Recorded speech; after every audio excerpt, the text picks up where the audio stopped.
I am at Paarl Trails. This is the first section I'm going to ride Rhebok.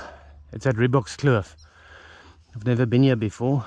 There's a lot of construction going on here at the moment.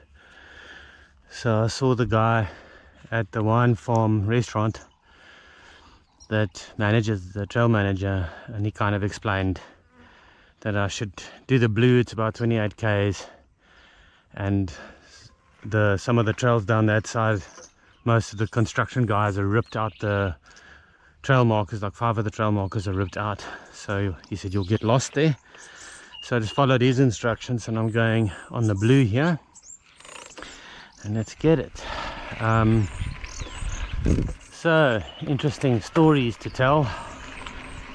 I'm back on my bike after a while of not being on it. So essentially this bike, it's a Scott Strike E-Ride 920 Evo. What the Evo means is that it's the evolution of the frame. So it's actually got the Patron frame with the rear shock inside the frame. These trails are already looking really cool. And oh, look at that. That's so cool.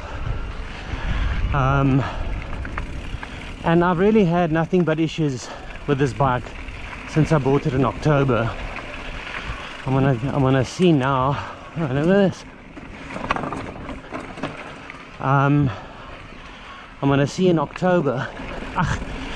What I was meant to say is I'm gonna see if I can remember all the things that went wrong since October. I bought it from Bike Addict in Malmesbury. Not afraid to use their name because they did come through for me in the end, so well done, Bike Addict. Although it was a frustrating journey. So when I got the bike, the rear brake wasn't bled properly, and I was pulling the lever right onto my knuckles.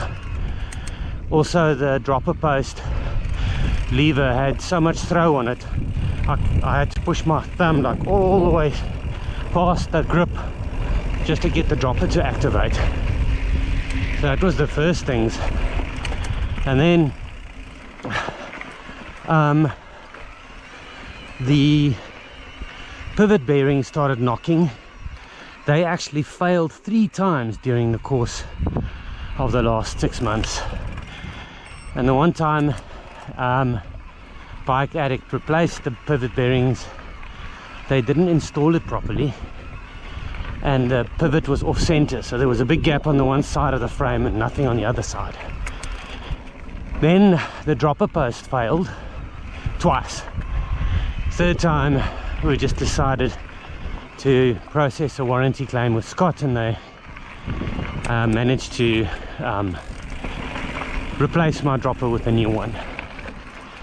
I was actually never happy with the dropper until now, because the dropper post, I could only activate it if I took my weight off the seat, and that's not ideal. You should be able to press it sort of as soon as you need it without lifting your behind. These trails are very cool. This is nice.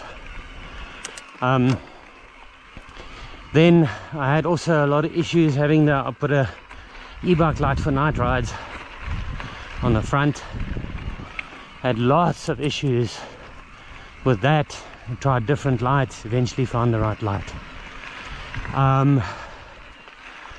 Then at one point the motor had this knocking sound. It was like the whole motor was loose. It was hectic. And also, when I was riding over a bump, the bike would switch off. So the battery was also a problem. They eventually fitted this aftermarket clip on the battery to prevent it from losing contact, and they fixed the motor mounts. And I was annoyed with Scott because I said to Scott, look man, it's a couple of months I've had this bike and I've had all these issues. Even this button from the LED remote just fell off. In fact, I wasn't even riding. I was at one of the Scott dealers showing them what I want them to do on the bike, because it was in the workshop once again to get fixed. And my button just fell out. And what else? Oh yeah, then one day I washed the frame on the top tube here. I just wipe it with a dry cloth and the whole piece of paint comes off the frame. Now the last bit of repair that the bike underwent is claimed from Scott for a new frame. They approved the claim, and now the bike has been completely rebuilt onto the new frame. So finally, so far so good. This is I just went to go pick it up in Malmesbury at Bike Addict, and this is the first time I'm riding on it since the rebuild. So far so good. The brakes feel good, the lever throw on the brakes feel good. The dropper post is better than it's ever been now, because I can activate it whilst sitting down. When I used to change the gears, they used to make this huge knocking sound, like bang. That seems to have gone. Still a bit of cable rattle I hear, but that's typical Scott, because they've got such busy cockpits. They've got cables all over the show for the twin lock and all kinds of other stuff. Whoa. Oh, this is cool. Look at that view. So, dropper seat good, brakes good, changed gear selection good.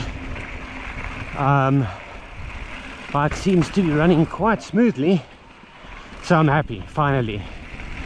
At one point, even the headset, or the, what do you call it, this thing that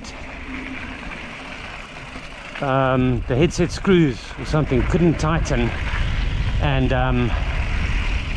the handlebars kept rolling back. Some tight switchbacks here. The brakes also sound good. And I had a squeak every time I went over a jump or a rocky section. So I wonder if that's gone. Well, I'm still testing that. Haven't heard it yet. Like I said, the only thing that I've heard so far on the bike is a little bit of cable rattle, which is kind of typical for Scott bikes because of all the cables, because they got the extra cables for the twin lock. But yeah, so far so good. I'm happy. And this trail's friggin' awesome. Look at this. A-line, B-line. Let's go check out the A-line. See what it's up to. Wow! I've got a duck. That is so cool. Yes.